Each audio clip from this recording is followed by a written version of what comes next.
নমস্কাৰ। ভাৰতবৰ্ষত হিন্দু ৰাজ্য এটা দৰকাৰ কিয়? হিন্দু ৰাজ্য মানে হিন্দু ষ্টেট কিয় দৰকাৰ? সেই কথাসমূহ হিন্দু নেতা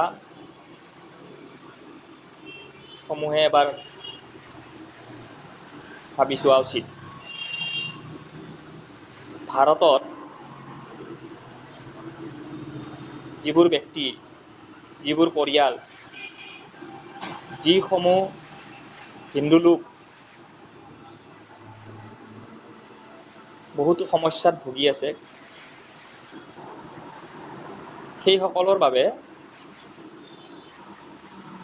নতুনকৈ এটা হিন্দু ৰাজ্যৰ বহুত দৰকাৰ। হিন্দু ৰাজ্য নতুনকৈ এটা গঠন হ'লে সেই ৰাজ্যত যিমানবোৰ ভাৰততে হিন্দু মানুহ ভূমিহীনৰ পৰা আৰম্ভ কৰি চাকৰি বাকৰিৰ পৰা সকলো সমস্যাত ভুগি থকা হিন্দু মানুহখিনি কিছু হ'লেও সমস্যা সমাধান হ'ব। এতিয়া হিন্দু ৰাজ্য বনাবৰ বাবে বা হিন্দু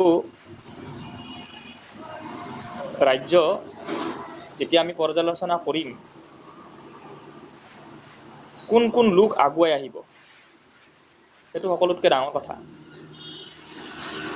ভাৰতত নতুনকৈ ৰাজ্য এটা গঠনৰ দিশে যদি আমি যাওঁ, সেইটো প্ৰায় কঠিনো, কিন্তু চালি জাৰি চালে সহজ হৈ পৰিব।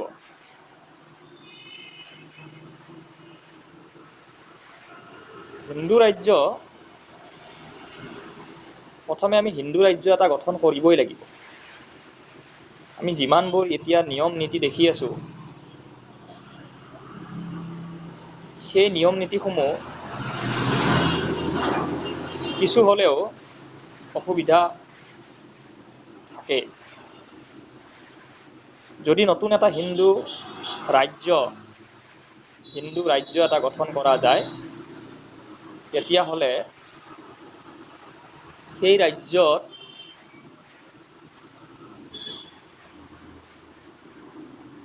বহুতো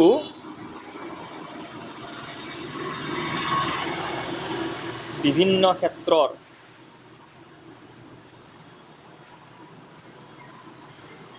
সুসন্দিত বা ভৌগোলিক পৰিৱেশ লাগিব। এতিয়া মাটিকালি হিচাপত মই এটা অনুমান আপোনালোকক কৈ দিওঁ, 1,40,00,000 হিন্দু পৰিয়ালৰ লোক সেই হিন্দু ৰাজ্যখনত বসবাস কৰিব পাৰিব। 1,40,00,000। তেতিয়াহ'লে মাটিকালি আমাক লাগিব 51 বৰ্গ কিলোমিটাৰ, মানে 51।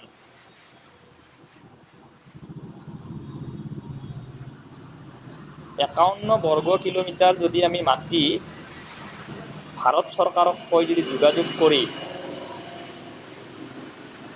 একদম ভালকৈ যদি আমি এটা গঠন কৰিব পাৰোঁ, তেতিয়া হিন্দু বহু লোক কৰ্ম সংস্থাপনকে ধৰি, চাকৰি বাকৰি ক্ষেত্ৰতে ধৰি, শিক্ষা, স্বাস্থ্য সকলো ক্ষেত্ৰতে আগুৱাই যাবলৈ সম্ভৱ হ'ব। কিন্তু সেই হিন্দু ৰাজ্যখনৰ নিয়ম নীতি কঠোৰ হ'ব।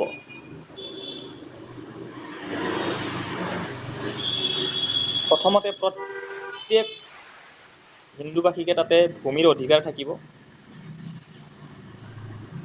দ্বিতীয়তে চাকৰিৰ ব্যৱস্থা প্ৰায় ঘৰতে এটা দিয়া যাব। নাম্বাৰ 3ত থাকিব, যাতে কোনো হিন্দু লোকে মাটি বিক্ৰী কৰিব নোৱাৰে, মাটি বিক্ৰী কৰি নিজেই ভূমিহীন হৈ নাযায় যাতে। সেইটো থাকিব।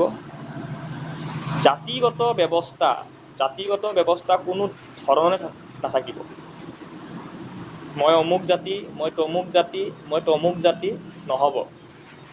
কেৱল হিন্দু। পূজা পাতালৰ ক্ষেত্ৰত এক ভগৱান হ'ব। সকলোৱে আলোচনা বিলোচনা কৰি কোনজন ভগৱানক লোৱা হয়, সেই ভগৱান পূজা কৰাৰ ক্ষেত্ৰতো য'তে ত'তে পূজা কৰি মাটিৰ মূৰ্তিসমূহ বা প্ৰতিমাসমূহ থৈ দিয়া নহ'ব। কোনো ধৰণৰ জাতিভেদ সংঘাত নহ'ব। এক জাতিয়ে হ'ব, হিন্দু। বহুতো নিয়ম নীতি ভালকৈ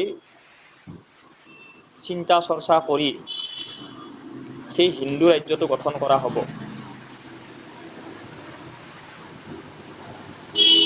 এতিয়া হিন্দু ৰাজ্যটো গঠন কৰিলে লাভালাভটো থুলমূলকৈ মই আপোনালোকক ক'লোঁ, বুজাই ক'লোঁ মই হিন্দু ৰাজ্য গঠন হ'লে এনেকুৱা মানুহখিনি লাভ হ'ব।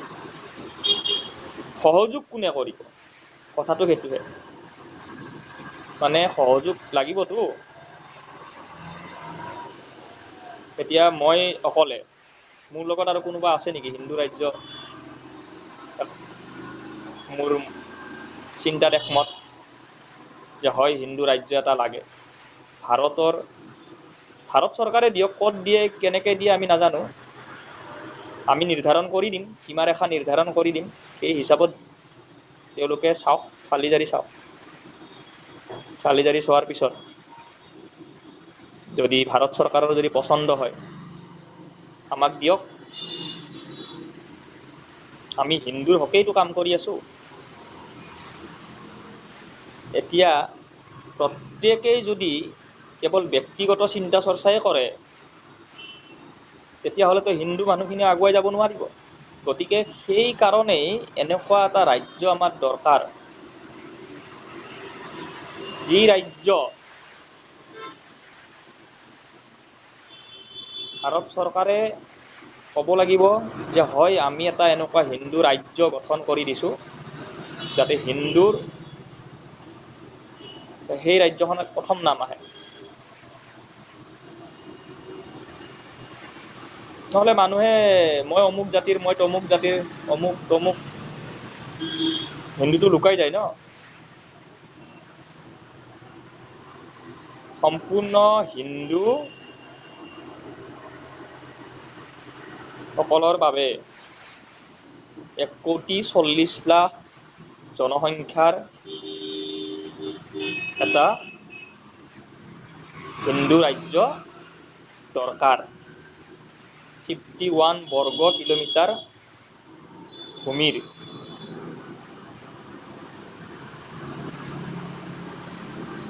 আৰু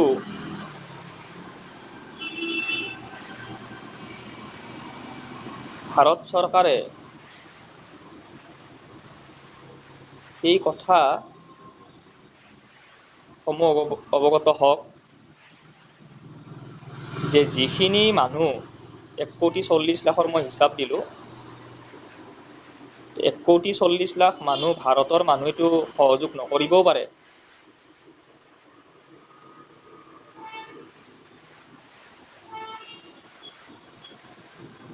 কিন্তু সহযোগ কৰিলে ভাৰত চৰকাৰে দিয়াটো সম্ভৱ। সেই হিন্দু ৰাজ্যখনত যিখিনি এতিয়া ভাৰত চৰকাৰে যদি বেলেগ ৰাজ্যত হিন্দু মানুহখিনি বা বাংলাদেশৰ পৰা যিখিনি ধৰ্মৰ ভিত্তিত তেওঁলোকে কষ্ট পাই আছে, বেলেগ ৰাজ্যই ল'ব নিবিচাৰিবও পাৰে যে আমাৰ ৰাজ্যত নহ'ব অমুক তমুক, তেতিয়া সেই নতুন ৰাজ্যটোত ৰাখিব পৰা যাব। মানে 1,40,00,000 কৈছোঁতো, তাৰে 20 লাখ মানুহ সেই ধৰ্মৰ ভিত্তিত যদি তেওঁলোকে যদি হাৰাশাস্তি খাই আছে, তেওঁলোকে আহক থাকক, আপত্তি নাই, কিন্তু হিন্দু হ'ব লাগিব। বাকী বেলেগ কিন্তু কোনো ধৰণৰ ধৰ্ম নহ'ব, বেলেগ কোনো ধৰণৰ। কেৱল হিন্দু।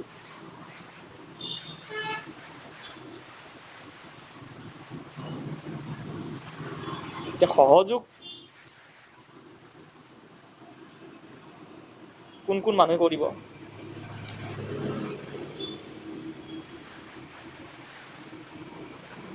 যদি সেই চিন্তা চৰ্চা মানুহৰ আছে, ভাৰতৰ মানুহৰ, এতিয়া মই অসমীয়া ভাষাত কৈ আছোঁ, বহু মানুহ আছে হিন্দী ভাষা বুজি পায়। এতিয়া মোৰ কথাটো শুনি যদি তেনেকৈ যদি মানুহবিলাকক যদি কৈ দিয়ে, সকলোৱেতো মোৰ ভাষাটো বুজি নাপায়।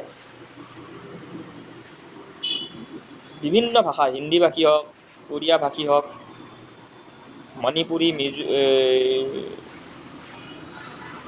বিষ্ণুপুৰীয়া মণিপুৰী, যোনে যোনে মানে ভাৰতৰ যিমানবোৰ মানুহে যি ভাষা বুজি পায়, মোৰ কথাখিনি তেওঁলোকৰ লগত আলোচনা কৰক। হয় বোলে হিন্দু ৰাজ্য এটা আমাক লাগে,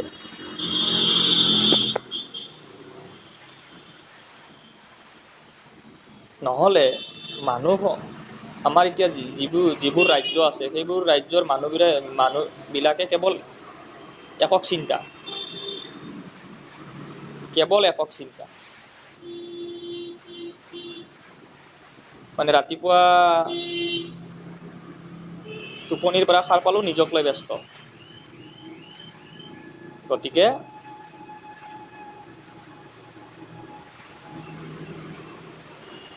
নৱপ্ৰজন্মক মই জনাব বিচাৰোঁ যে আপোনালোকে হিন্দু ৰাজ্য বিচাৰে নে নিবিচাৰে। এটা প্ৰথমতে আমি হিন্দু ৰাজ্যই বনাই লওঁ, পিছত ভাৰতৰ যি হ'ব, প্ৰথমতে সৰুছে এটা আমি ৰাজ্য বনাই লওঁ।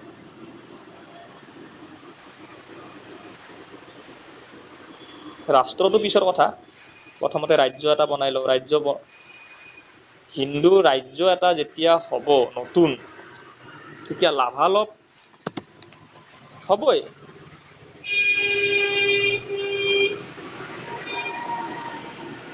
এতিয়া মই এইখিনি কথা থুলমূলকৈ ক'লোঁ বা থুলমূলকৈ বুজাইছোঁ। মই মেইন কথাটো হৈছে যে হিন্দু ৰাজ্য, ষ্টেট, হিন্দু ষ্টেট এটা ভাৰতত লাগে নে নালাগে।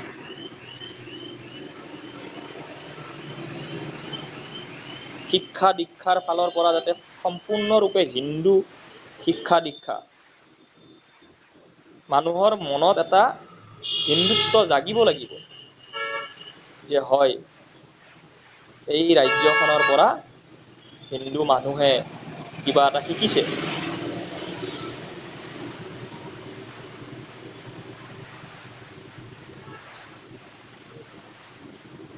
সম্পূৰ্ণ হিন্দু। কথাখিনি ভালকে শুনক আৰু শুনি চিন্তা চৰ্চা কৰক। জীৱনটো এবাৰে আহিছেতো, কিছু হ'লেও কাম কৰক।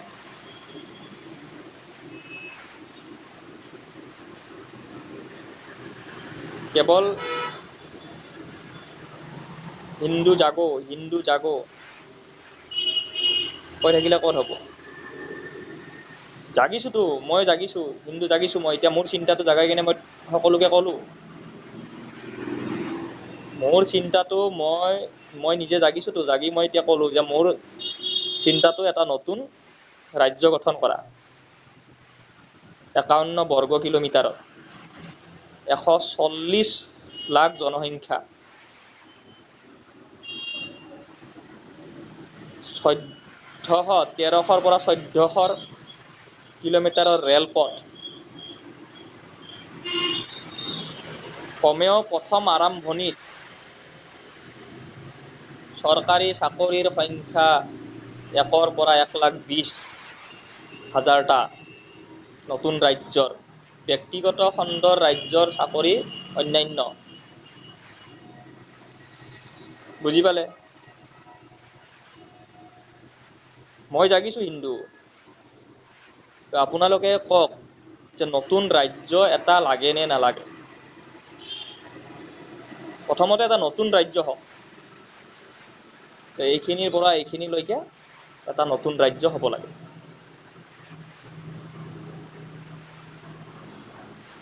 একো নাই, ভাৰত চৰকাৰক আবেদন কৰিলে হ'ল গণতান্ত্ৰিকভাৱে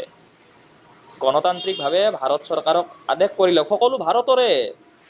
সকলো ভাৰতৰ ভাৰত চৰকাৰে দিব পাৰে। অনুচ্ছেদ 2 আৰু 3 ভাৰতৰ সংবিধানৰ মতে আপুনি আবেদনো দিব পাৰে।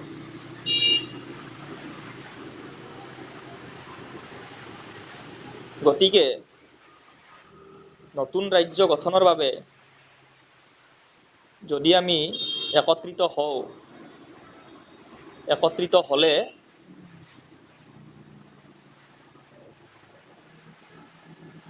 1,40,00,000,000 নতুন ৰাজ্যৰ মই ক'লোঁ,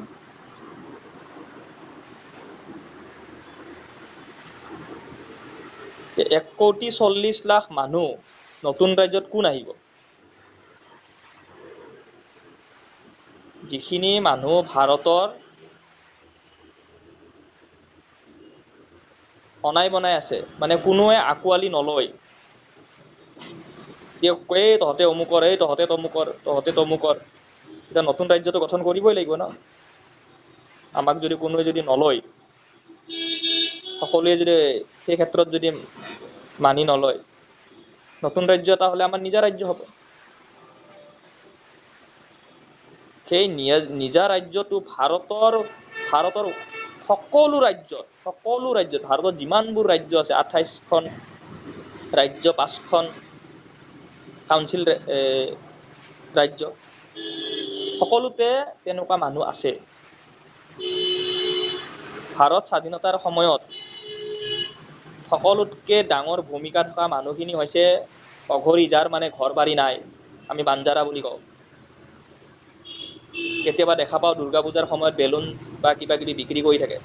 তেওঁলোকৰ ভাৰত স্বাধীনৰ সময়ত এটা বহুত ডাঙৰ ভূমিকা আছে। তেওঁলোকৰ আজিলৈকে তেওঁলোকৰ মাটি নাই, তেওঁলোকৰ ভূমি নাই, এই ভূমি মাটি একেই, তেওঁলোকৰ ঘৰ নাই, তেওঁলোকৰ চাকৰি নাই। তেনে ধৰণৰ মানুহে সেই ৰাজ্যত স্থান পাব, কিন্তু হ'ব লাগিব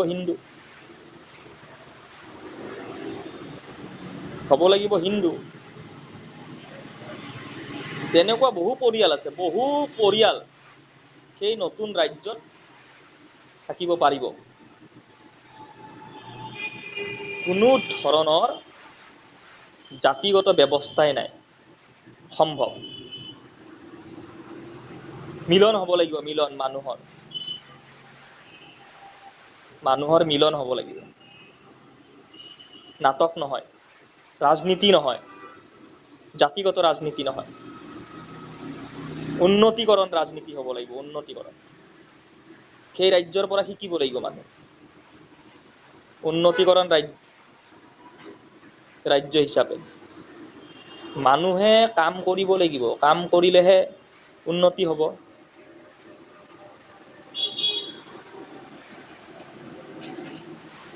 কাম কৰিবৰ কাৰণে নিজৰ এটা টেলেণ্ট থাকিব লাগিব ন, যে মই অমুক জানো। সেই যিখিনি মানুহ আছে, প্ৰত্যেকৰে নিজা নিজা টেলেণ্ট আছে কাৰণে বেলেগ বেলেগ ৰাজ্যত চলি আছে তেওঁলোকে। মোৰ অমুক ৰাজ্য, মোৰ তমুক ৰাজ্য, তেওঁলোকে দাবী কৰি নিজকে বাছ টকা পইচা ইনকাম কৰি চলি আছে। গতিকে নতুন ৰাজ্য গঠনৰ বাবে ভাৰতৰ কোন কোন মানুহে একমত?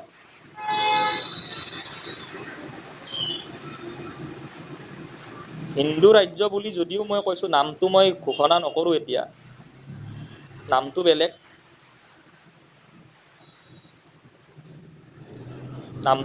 কিন্তু হিন্দু ৰাজ্য বুলি মই নামটো বৰ্তমান দিছোঁ। কেৱল হিন্দু মানুহে থাকিব, কিন্তু নামটো অলপ আমি বেলেগ দিম। সকলোৱে হিন্দু মানুহে সেই কথাটো চিন্তা কৰা উচিত, যিখিনিয়ে মানে নিজকে ভাবি আছে যে মই এইটো নাৱৰো নহয় সেইটো নাৱৰো নহয়, গতিকে নিজা নাও এখন বনাব লাগে। 51 বৰ্গ কিলোমিটাৰ ভূমি